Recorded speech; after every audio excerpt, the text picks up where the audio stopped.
Hey, welcome to another episode of Home Projects with Carpenter. I'm doing a little pavement rehab on my patio, have a couple drainage issues, and I outlined an area where the water was ponding up. We've got 3 area drains in the backyard, and I'll show you in a second, but those area drains are not at all of the low spots. There's one large spot out in the middle right in front of my backyard French doors that ponds up with all this water, and then there's another area a little bit further by the garden that ponds up right in between a couple of the area drains. So I've already taken the time to saw cut an area out, and I want to tap into an existing drain line, and then I'll make those 2 spots that I'm removing the pavement, I'm going to make those low spots and put an area drain right there. So that's what I've done. I saw cut last weekend, and I didn't take much video of that, but it was a pain in the butt going around with the little concrete saw that I rented. And then after I cut all the pavement out, I started chipping away at some of the pavement. I figured it would just come out pretty easily with my little hand chipper. I've got a electric Milwaukee chipper rotohammer, and I swear it's going to take me like 25 years to get that thing out. So I want to go back and look. Before I actually saw cut the concrete, I did draw out some yellow contours. The X's represent where the low spots are, so that would be where the deepest water would be. Everywhere else where it gets wider and wider, that's where the water was at its widest position. So the water actually would go to the full extent of that, and then as it evaporated, or as you just broomed it over to those area drains, the existing ones, then it would get less and less. But that's where, if you see over on the top left, there's an existing black dot, and that's where a drain was, and still is, but it's not at the low spot. So after I saw cut it, you can see where the water just kind of pooled up. That's all the slurry that's up on top. And if you'll notice, there are some overcuts on all of the corners. You can see kind of in the corner. Those overcuts are there because as you are saw cutting, you have to account for the curvature of the blade. So the full depth of it will give you all the way in the center of the blade, but you have to go a little bit further in order to get that. If you don't, if you just meet it at the surface, then you're gonna have these little small indentations at the edges where you have to chip out the corners extra. So to get a full cut, you have to go a little bit over on the surface. And then once I did cut it, here's just an image of what the actual existing drain was that's in yellow with those blue arrows, and then that green line, that's where I'm going to add the drain to. So I'm going to just tap right into that, and it'll flow right into the area there. And then lastly, this is that last little corner where I was using my hand chipper. So that's why I went to go with the 68-pound jackhammer that I rented that did a little bit better job. I'll show you a clip here in a second. Okay, we're gonna see how this goes for the first shot.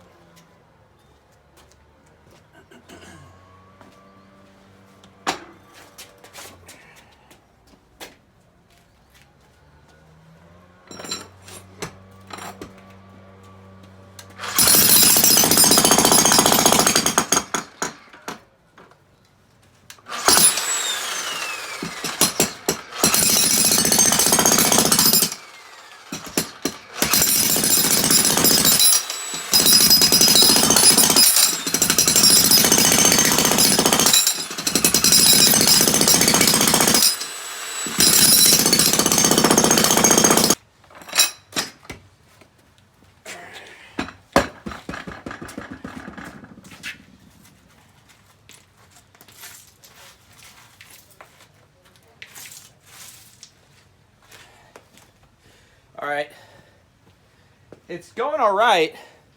I'm breaking it up, but what I'm finding is once it's broken up, it kind of gets locked into place. So I've never jackhammered pavement before, so I don't know. We'll see how this goes. I think what I need to do is get an open area, and then just like you would when you're shoveling, when you're taking stuff out with a shovel, you go off the edges and you scoop down and pull that stuff away, and down and pull that stuff away. Scoop it out that way. I just need an open area to start with, so we'll see how if I can get that going. You got it. When you chip through, if you have a little bit of a crack, that's fine, but you got to get that thing kind of loosened up, or else if you chip back a little bit further, it's going to pinch the blade because there's not enough room for that second piece to like go anywhere. Right here, if I chip right here, it's got room for that to move this way.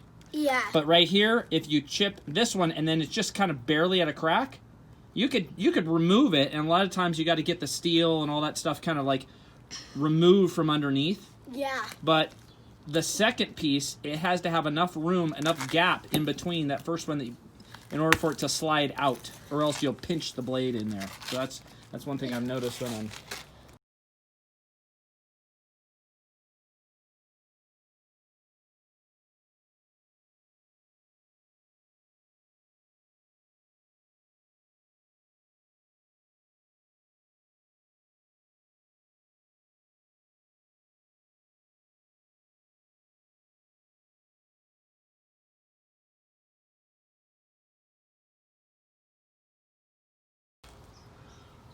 All right, so we finished up clearing out the big hole. That was the second hole. We had 2 of these that I saw cut and removed all the concrete. Took 2 days with a big heavy-duty jackhammer, removing all that. There's a big pile of rubble inside of my house, but we'll take a look at the drain line that's in there. Let me move over and you can see that. All right, so here's the final excavated area, at least one of them. You can see that black line kind of running parallel. That's the drain. I dug out where the future drain is going to go, and it's about 5 inches or so to the top of the pipe. So once I finish putting all the plumbing in, I'll show you what I'm doing next. All right, so we're done with the plumbing portion of it. I got the T installed. Actually, it's a Y configuration, so instead of it coming straight in like a T would, it has a little bit of an angle to it so that the water flows. Make sure you get it in the direction you're going to flow it. The main line flows this way, so got a 3-inch Y that flows in this direction. I ended up having to put 2 couplers in instead of just the one. I ended up having the piece that was existing, I cut it a little bit too short, so instead of putting in one of these screw-in plastic Y connectors, I ended up having to put in 2 of them and a short new piece right here. I cut this piece out, and what I found was kind of interesting. There's a lot of soil in here. Not so much, there weren't any roots, but there were a few earthworms, actually these big giant earthworms, and then a bunch of soil. So I scooped it all out, I threw it in my compost bin. So that was kind of interesting. I noticed, I'm sure I've got it all the way through this thing, but it's probably from the sediment that builds up, and then you get one earthworm in there and they just kind of do their thing, or maybe when it's raining they suck down in there. The other thing is, when I did put the cement in here, when I glued it together, when you put the T in, or this in case of Y, it actually has a very short period of time before it actually sets up. So as it's coming out this way, your lateral, which is going to connect up to this piece, I wanted to make sure I have it at the right height, because I want to make sure I had enough tolerance here to make sure this thing is set low enough. That's the whole point, is to make the drain the low spot. Well, when I put it in, I got a little nervous that I had put it in at the angle coming out a little too high up, so I was trying to wrench it down a little bit, and after about a minute, it is almost impossible to wrench that thing down without breaking the seal completely. So I left it alone. It is coming out fairly straight, but I was a little bit nervous myself. I have this piece here that has a small little section I cut out that's a coupler in between as an inside piece inside these 2. So I've got the Y, and then I've got a small interior piece that goes in between those 2 that I glued all together, and then this piece goes female together over that single piece in the middle, and then it comes up, and then this has kind of a male end here with this that sits over it, and it seats pretty well nice on there. And I measured it this way, so I've got about, I would say about 1 inch, maybe 3/4 of an inch this way of clearance. That's good because it's my low point. I also measured from the other sides, the 2 corners. I've got a string line here that I tied up to one end. And what I did was I stretched this thing across just to make sure from corner to corner, and I'm just kind of hovering it right over there. I can see there's a good 3/4 of an inch of cover. I did the same thing from that side going across. Just want to make sure that this is the low point. So that's the whole point of this whole operation. The other thing is I'm going to do is got to make sure I tighten those seals up. They're little screw connections. These two mechanical screws where they kind of pinch that whole thing together. There's on both sides. And other than that, I'm gonna level this thing out, and I don't think I'm gonna do much in here. I might try to shove some of this in, but I don't want too much loose dirt inside. So I might just remove that. I know I have enough concrete here that I can afford to kind of put it in the places where I've removed some stuff. So I may just try to leave it out and then just pour around it. I think that'll probably be the best option for me. Other than that, I'm gonna get pouring in just a minute here, okay? All right, this could be about the stupidest thing I've ever done, but I'm gonna open up this 90-pound bag of concrete. I'm just gonna mix it in here. I don't have many, I've got a lot of bags, but I don't have a big space to do, so I think it's gonna go pretty quick. About 1 gallon, maybe a little bit less for each bag of 90-pound concrete. That's what the instructions say. So I'm just gonna mix it here in the wheelbarrow and then dump it on in, and I'll screed it as I go.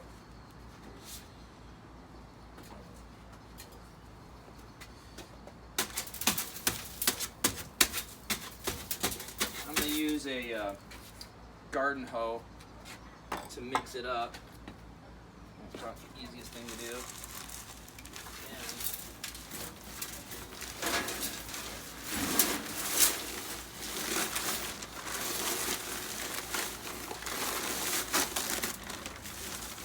Try to get it cut from underneath, and then you just lift off the bag.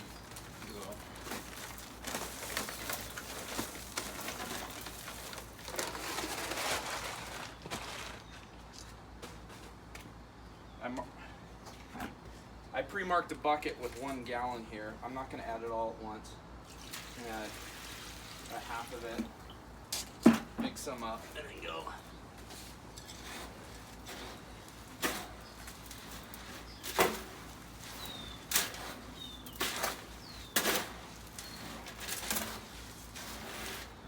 Theoretically, I could probably get 2 bags in here, but they get pretty heavy. So I want to be cognizant of the weight. So concrete is a mixture of 4 main elements. You have water, obviously. Then you have the cement, which a lot of people refer to actual concrete as cement. They say, oh yeah, pour some cement, but actually the cement is the powdery binding agent that when mixed with the other elements, it acts like a glue chemically. The other 2 elements are sand and aggregate. The aggregate in this is just little small rocks. This is, I think, a 3/8 inch aggregate. I'm not quite sure.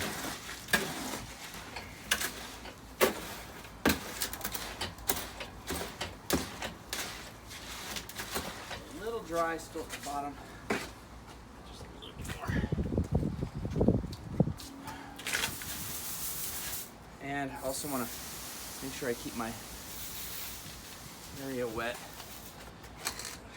when I actually place it.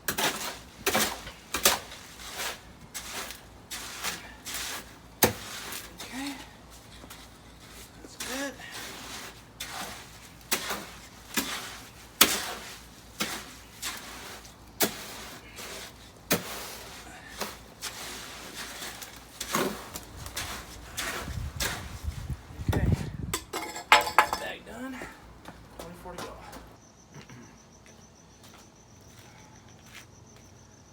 Alright, so we finished up doing about 21 bags of concrete in this thing.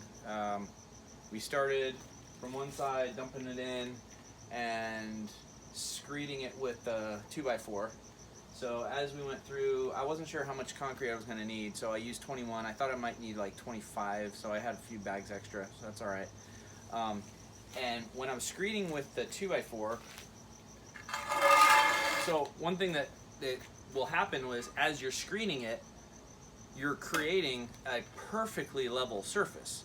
So about halfway in where the drain is, so the drain is right about there, covered up. I covered it up with some tape. About halfway through, I ended up cutting in with the trowel some kind of low spots So I could kind of create a little bit of a V-ditch from each side in there. But you have to wait till the concrete sets up a little bit, or else it's just kind of like too soupy to kind of move around. I'm using a small broom finish, so I'm using one of these brooms and giving it a little bit of texture. And yeah, I think it turned out pretty good. So this is a few shots of the finished product. Seems like a lot of work to just get one simple drain in place, but I did learn a few things, and one thing I learned is I didn't like doing it out of a wheelbarrow, so I ended up renting one of those drum mixers from Home Depot. So it holds 2 bags of concrete. So I got a time lapse here of me putting in some of the concrete and placing it into the L-shape piece. So one thing that was a little odd about this drum mixer was loading it inside the drum would hold 2 bags of the concrete mix plus the 2.5 gallons of water, but I really had a hard time getting it fed in there just because of the angle, and I think I probably could have tilted it back so it was like dead vertical, but I ended up, I'll pay no attention to my shirtless daughter there kind of meandering around the screen, but anyway, my son and I were screeding this as we went, and here we're dumping some in. But yeah, it was a little hard to get that in and out of the drum, in the drum actually, but we figured out, we managed. Okay, so here's a few closing shots. I've got a straight edge over the top of it just to show more or less what the that the low spot is in fact just about 1.5 inches below where dead flat would be. And then here's a couple other images that are just kind of in progress. So the first one here is where you have right after I saw cut on one of those first days, and I got all the slurry just kind of slopped up in the middle. The second one, as I showed earlier, is a rendering of where the drain would theoretically go, and then the last one is the finished product. So it has the drain in place, and interestingly enough, I actually did have a rain the very next day, and water just casually drifted right into the drain. So that was really nice to see that happen. I'll turn it over. I got a few closing comments, and then I'll wrap this up. All right, so we're coming out to inspect the work for the final product. I was pretty happy with the final outcome. I got the slab done a couple weeks ago on the first drain we put in. I did some shots of that. I did the second one here today. Installed the drain, got a few shots of the drain, and then did a couple, as you saw in the time lapse, of just installing the actual concrete. Couple takeaways. This time, if you remember from the time lapse, I did use one of these drum mixers. This is a 2.5 cubic foot mixer, so it holds I was using 90-pound bags. So I did a 90-pound bag in there first, and then I added 2.5 gallons of water, got it pretty sloppy, and then added the second batch of the concrete, and then let that mix in for its final version. I did add actually a lot more water as I got further along in the pour. One thing I did notice about it though was that this thing is, the angle at which you can actually dump the stuff in is such that when you put the first bag in and the water comes up almost to the edge. So as you're doing the second round of dumping in the second bag of concrete, if you don't have it running, you'll actually spill the water out, because the water is like sagging to a level which it's almost going to overflow inside.